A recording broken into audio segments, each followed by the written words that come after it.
गोविंदा कभी गोविंदा नहीं होते अगर उनके साथ कादर खान नहीं होते। सेठ जी आइए सेठ जी, क्या खाएंगे? ये जूता। सेठ जी को जूता खिलाओ। अबे जूता खिलाओ नहीं, उतार के दे। मेरा जूता लटका के रखा है तूने। पर क्या कारण था कि उनकी जिंदगी के आखिरी सालों में गोविंदा ने उनकी तरफ मुड़कर नहीं देखा? आखिर ऐसा क्या किया था कादर खान ने? आज मुझे पता चला कि तेरे इस मासूम और भोले चेहरे के पीछे एक शैतान, एक भेड़िया रहता है। मैं जा रहा हूं। अरे जा, मुझे किसी की जरूरत नहीं है। अरे जब मैंने अपने दिल में रहने वालों के जाने का अफसोस नहीं किया तो घर से जाने वालों की परवाह क्या करूंगा। सदी के महानायक अमिताभ बच्चन के लिए भी कहा जाता है कि अमित जी कभी एंग्री यंग मैन नहीं बन पाते अगर उनके पीछे कादर खान की कलम की ताकत नहीं होती। क्योंकि पर्दे पर दिखने वाले हीरो को सुपरस्टार बनाते हैं उनके डायलॉग, जो थिएटर में सीटियां बजवाते हैं और लोगों के दिल में हमेशा के लिए दर्ज हो जाते हैं। आपको वो आइकॉनिक डायलॉग याद होगा, उसे जिंदा नहीं छोड़ने का। पीटर,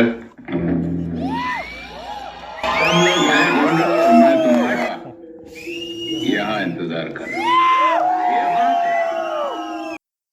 या फिर कालिया का वो डायलॉग, हम भी वो हैं जो कभी किसी के पीछे नहीं खड़े होते, जहाँ खड़े हो जाते हैं लाइन वहीं से शुरू होती है। ये सारे डायलॉग और किसी ने नहीं बल्कि कादर खान ने अपने खून पसीने की स्याही से लिखे थे। लेकिन ऐसे डायलॉग्स लिखकर इस इंडस्ट्री को सुपरस्टार देने वाले इस लेजेंड को बदले में क्या मिला? बदले में उन्हें वही मिला जो सालों बाद सुशांत सिंह राजपूत और अभी रणवीर सिंह को मिल रहा है, यानी इंडस्ट्री से बायकॉट, अकेलापन और बेरुखी। एक वक्त ऐसा आया जब अमिताभ बच्चन की बड़ी बड़ी फिल्मों जैसे गंगा जमुना सरस्वती, खुदा गवाह जैसे बड़ी फिल्मों से कादर खान को रातों रात बाहर निकाल दिया गया। लेकिन कादर खान का क्राफ्ट ऐसा था, उनके हुनर में इतना दम था कि इस मतलबी इंडस्ट्री के लिए उन्हें इग्नोर कर पाना नामुमकिन हो गया। तो आखिर क्या खास बात थी कादर खान में? कैसे सड़क पर भीख मांगने वाले एक 7 साल के मजबूर बच्चे से लेकर फिल्मी दुनिया के सबसे बड़े राइटर और सबसे बड़े कॉमिक एक्टर का सफर कादर खान ने तय किया। और जो इंसान लाखों करोड़ों लोगों के दिलों पर राज करता था, वो आखिर अपने आखिरी दिनों में इतना अकेला क्यों हो गया? चलिए आज हम इस वीडियो में बेहद गहराई से जानेंगे बॉलीवुड के इस multi talented legend the great Kader Khan की पूरी कहानी। कादर खान की कहानी शुरू होती है साल 1930 के दशक में अफगानिस्तान के काबुल शहर से। उनके माता पिता अब्दुल रहमान खान और इकबाल बेगम बहुत ही पेनफुल ट्रेजेडी से गुजर रहे थे। उनके घर में जो भी बच्चा पैदा होता था वो 7-8 साल की उम्र आते आते किसी न किसी बीमारी से दम तोड़ देता था। उनके घर में लगातार 3 लड़कों की मौत हो चुकी थी। इसके बाद 22 अक्टूबर 1937 को कादर खान का जन्म हुआ। माँ तो खौफ से भर गई कि कहीं काबुल की इस आबो हवा में उनका ये बेटा भी न मर जाए।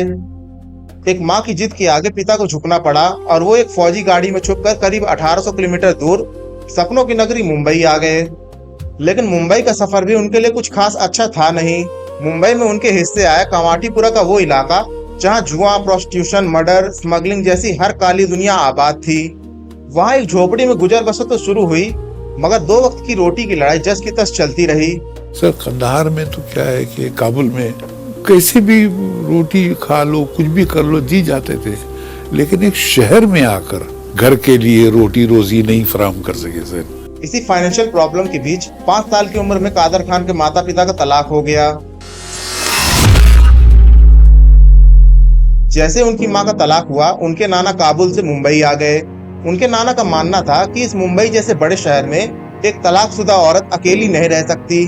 इसलिए उनके नाना ने उनकी मां की दूसरी शादी इस्माइल नाम के एक कारपेंटर से करा दी, जो कमाटीपुरा में ही रहता था।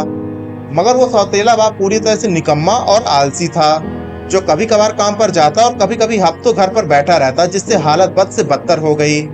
वहीं दूसरी तरफ कादर खान के असली पिता डोंगरी के एक मस्जिद में मौलवी बन चुके थे, जहां उन्हें महीने के 4-5 रुपए मिलते थे।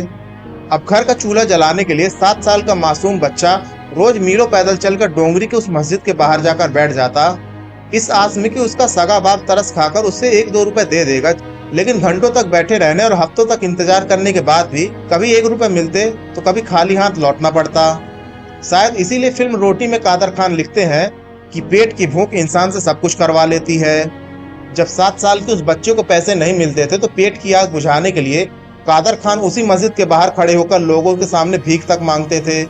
भीख मांगने की जिल्लत और बेबसी से तंग आकर उस 7 साल के बच्चे ने तय कर लिया कि वो अब स्कूल बैग फेंक देगा और बाकी लड़कों की तरह कारखाने में जाकर मजदूरी करेगा। ताकि उसे 4-5 रुपए मिल जाए और उसके घर का गुजारा हो जाए। एक सुबह जैसे ही वो काम पर जाने के लिए पहला कदम रखते हैं, पीछे से उनकी माँ उनका हाथ पकड़ लेती है। उस दिन उनकी माँ ने उन्हें उनकी जिंदगी का सबसे बड़ा कॉन्सेप्ट सिखाया। उन्होंने उससे कहा कि तू अभी एक जरूरतमंद है और इस मतलबी दुनिया में किसी जरूरतमंद की किसी को जरूरत नहीं होती। लोग सिर्फ काबिल इंसान की कदर करते हैं। अगर आज तूने पढ़ाई छोड़ दी तो तू कभी काबिल नहीं बन पाएगा, और अगर तू कभी काबिल नहीं होगा तो जिंदगी में तू कभी सफल नहीं हो सकता। माँ की ये बातें सुनकर कादर खान सन्न रह गए। बस वो एक दिन था जिसके बाद कादर खान ने कभी स्कूल जाने से मना नहीं किया।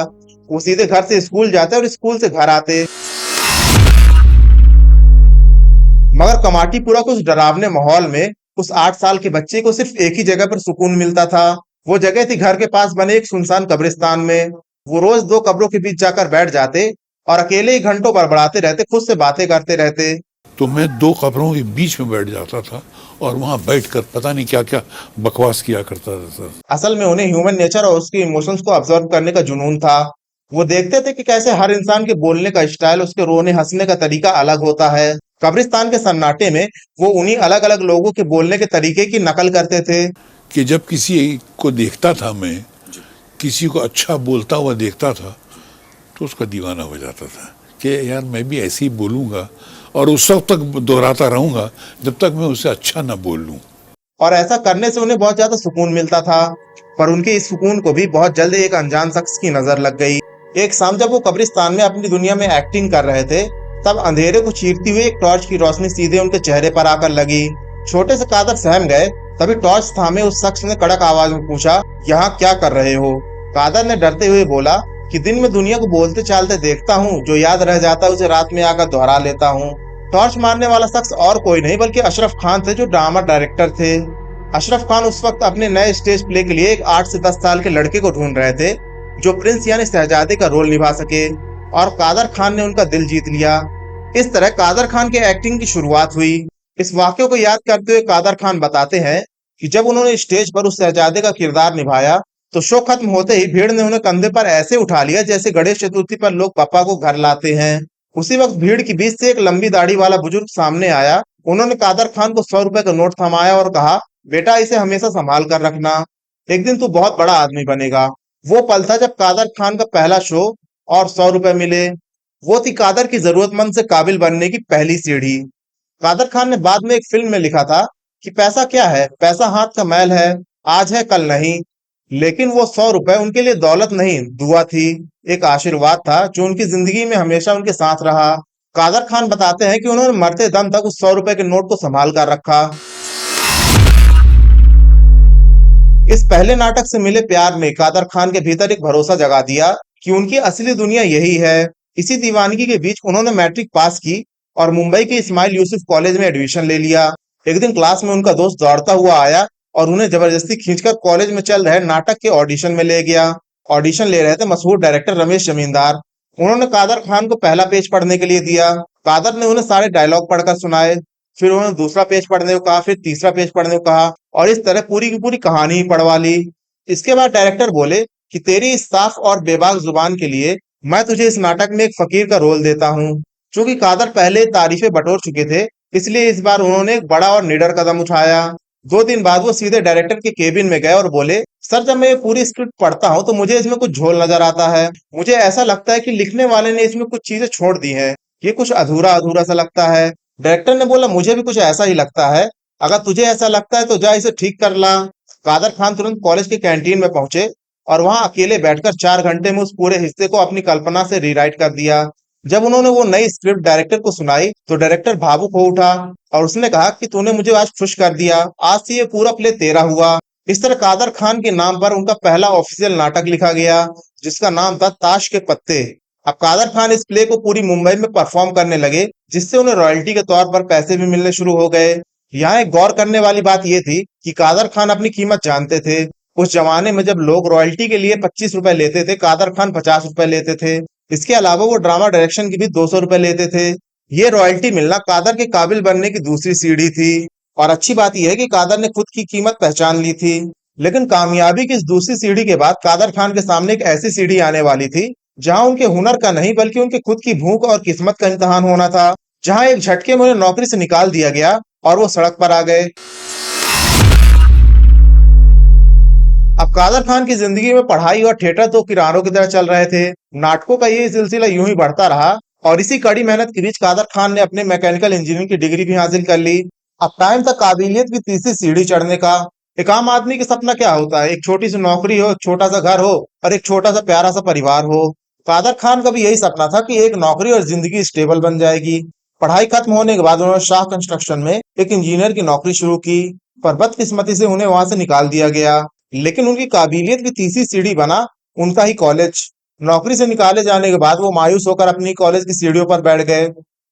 तभी वहां से गुजर रहे कॉलेज के प्रिंसिपल ने उन्हें देखा और पूछा, क्या हुआ खान? कादर खान ने बताया कि मुझे नौकरी से निकाल दिया गया है, मैं सड़क पर आ गया। प्रिंसिपल उन्हें केबिन में ले गए, खाना खिलाया, ढाढ़स बांधते हुए जेब से उन्हें 200 रुपए दिए। प्रिंसिपल ने कहा, निराश मत हो खान, हमारे कॉलेज में प्रोफेसर 2 महीने की लंबी छुट्टी पर गए हैं, उनकी जगह कल से बच्चों को तुम पढ़ाओगे। इस तरह कादर खान साबु सिद्दीकी कॉलेज में एक ऑफिशियल प्रोफेसर बन गए। कादर खान के पढ़ाने का तरीका भी एकदम अलग था। वो बाकी टीचरों की तरह रट्टा नहीं मरवाते थे, बल्कि मैकेनिक्स के बड़े बड़े फॉर्मूले बातों ही बातों में हल कर देते थे। ठीक उसी अंदाज में जिस अंदाज के लिए आज के डिजिटल दौर में ऑनलाइन क्लास चलाने वाले खान सर या अलग पांडे मशहूर हैं। यही वजह थी कि प्रोफेसर कादर खान को बेस्ट टीचर ऑफ महाराष्ट्र का अवार्ड भी दिया गया। कादर खान एक तरफ बच्चों को पढ़ाते थे और वहीं दूसरी तरफ कॉलेज ड्रामा परफॉर्म करते थे। ये ड्रामा इतना फेमस हो चुका था कि बड़े बड़े लोग इसे देखना चाहते थे। इसी लिस्ट में एक बड़ा नाम था दिलीप कुमार का। लेकिन उस वक्त के सबसे बड़े सुपरस्टार दिलीप कुमार एक कॉलेज प्रोफेसर तक आखिर पहुंचे कैसे? क्या दिलीप कुमार खुद उनका नाटक देखने आए थे या फिर इसके पीछे कोई बड़ी साजिश या इत्तेफाक था? और वो कौन सी घटना थी जिसने कॉलेज के ऑफिस में बैठी पूरी भीड़ के होश उड़ा दिए थे? दिलीप कुमार कादर खान की काबिलियत की चौथी सीढ़ी बनने जा रहे थे। हुआ कुछ यूं, साल 1970 में कादर खान 11वीं क्लास के बच्चों को पढ़ा रहे थे। तभी एक चपरासी दौड़ता हुआ आया और बोला, सर आपका फोन आया है। जब कादर नीचे ऑफिस में पहुंचे तो वहां भीड़ इकट्ठा थी, मगर जब उन्होंने हेलो बोला तो दूसरी तरफ से एक जादुई आवाज आई, हेलो, मैं यूसुफ खान बोल रहा हूँ, मुझे लोग फिल्मी इंडस्ट्री में दिलीप कुमार के नाम से जानते हैं।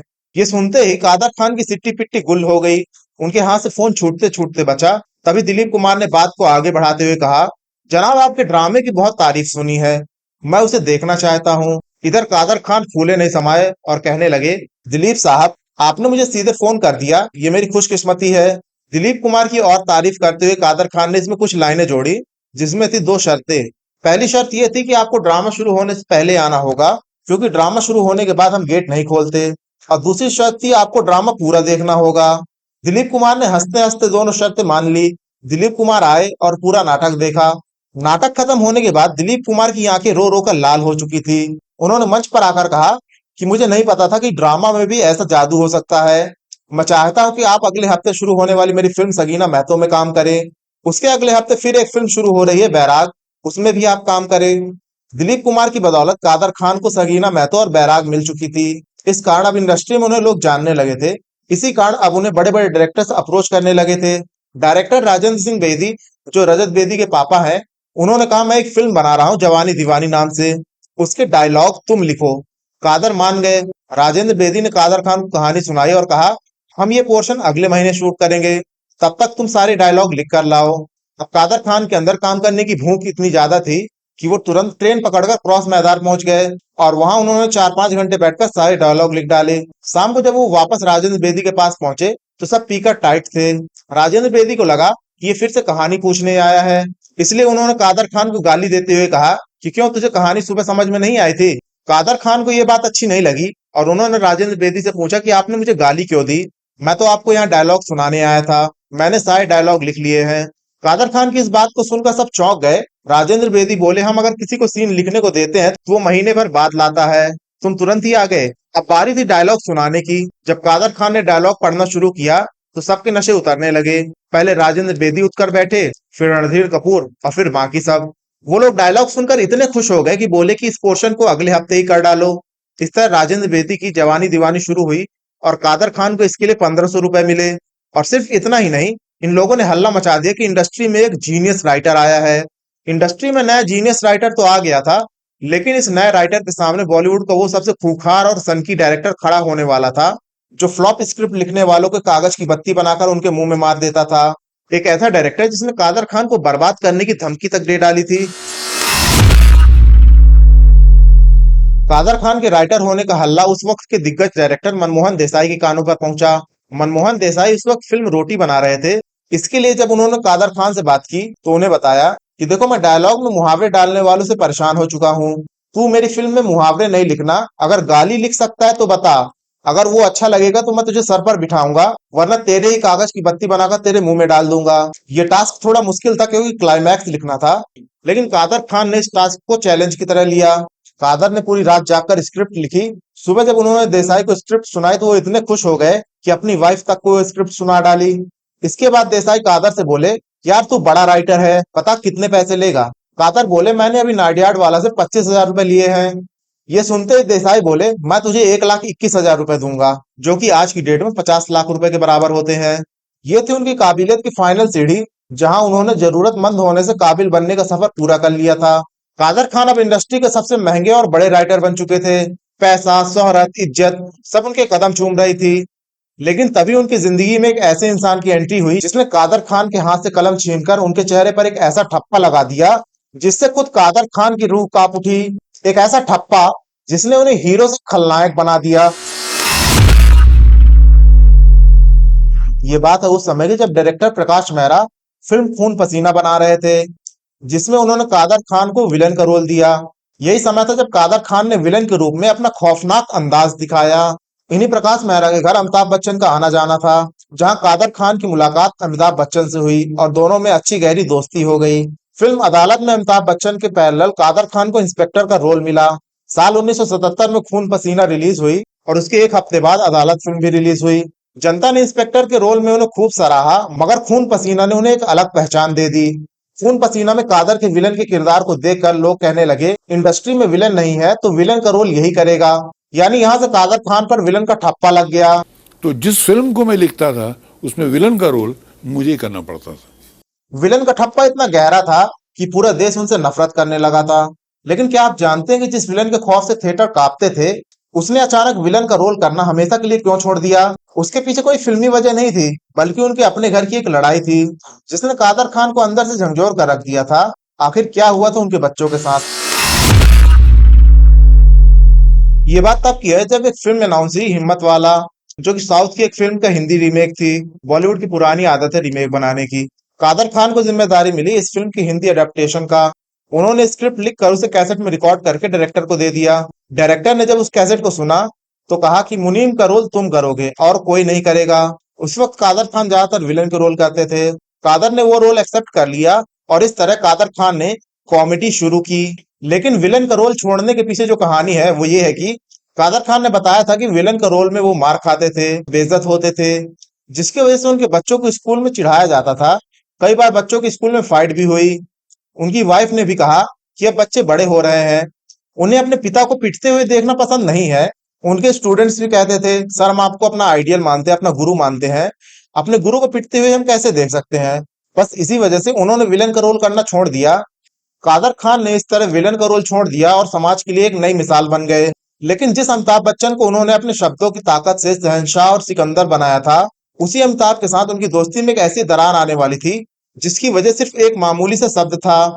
एक ऐसा शब्द जिसने बॉलीवुड के दो सबसे बड़े दिग्गजों को हमेशा के लिए जानी दुश्मन जैसा बना दिया।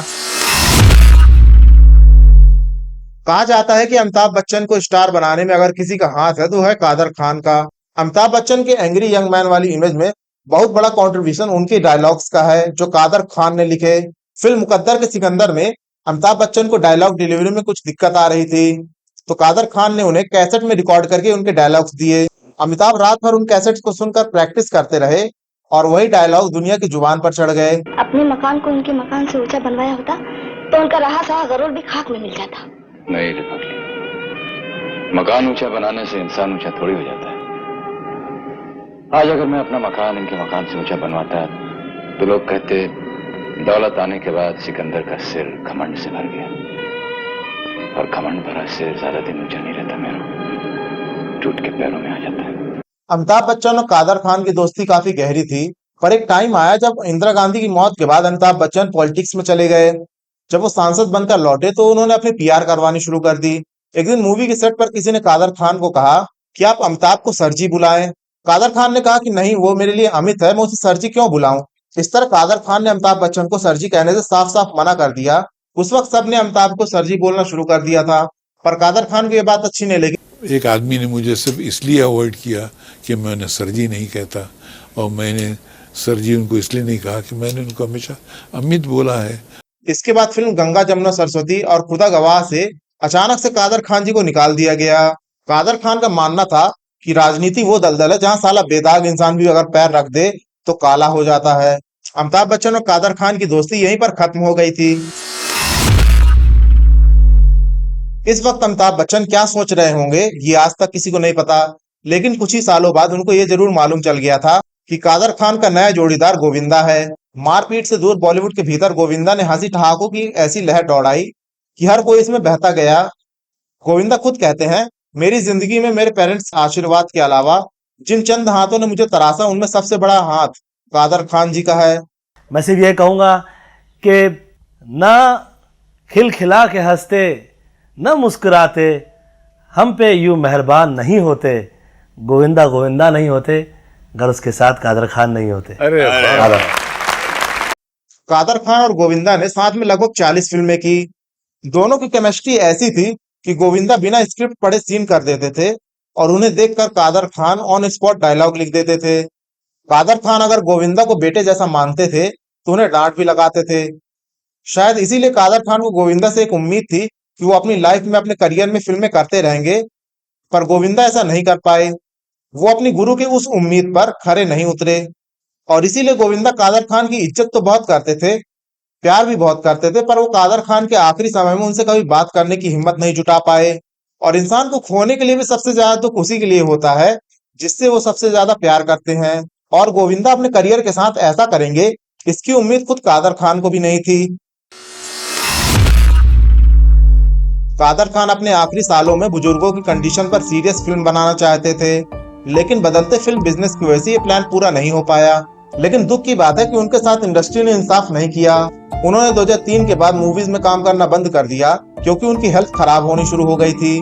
साल 2000 में वो कनाडा जाकर अपने बेटे के पास सेटल हो गए और 31 दिसंबर 2018 को जब लोग न्यू ईयर मनाने की तैयारी कर रहे थे, उसी वक्त कादर खान जी ने दुनिया को अलविदा कहा। अपने आखिरी दिनों में कादर खान की सबसे बड़ी शिकायत ये थी कि जिस इंडस्ट्री में उन्होंने इतना बड़ा कंट्रीब्यूशन दिया वही इंडस्ट्री उन्हें भूल गई। उनके सो कॉल्ड करीबी लोगों ने उनकी हालत के बारे में पूछा तक नहीं। उनके बेटे सरफराज ने गोविंदा की श्रद्धांजलि को इंडस्ट्री का दोगलापन कहा था, क्योंकि गोविंदा ने उनके पिता की लंबी बीमारी के दौरान एक बार भी उनका हालचाल नहीं पूछा। सरफराज ने यह भी बताया कि उनके पिता आखिरी समय तक अमिताभ बच्चन को याद करते रहे। उनके मन में बच्चन साहब के लिए अटूट सम्मान था। ये बहुत ही दुख की बात है कि आखिरी दिनों में वो इतने अकेले थे, पर हम उनकी लेगेसी को हमेशा याद रखेंगे। तो ये था मेरा वीडियो उस इंसान के बारे में जो इतना मल्टी टैलेंटेड था। अगर तुम चैनल पर नए हो तो चैनल को सब्सक्राइब करना मत भूलना।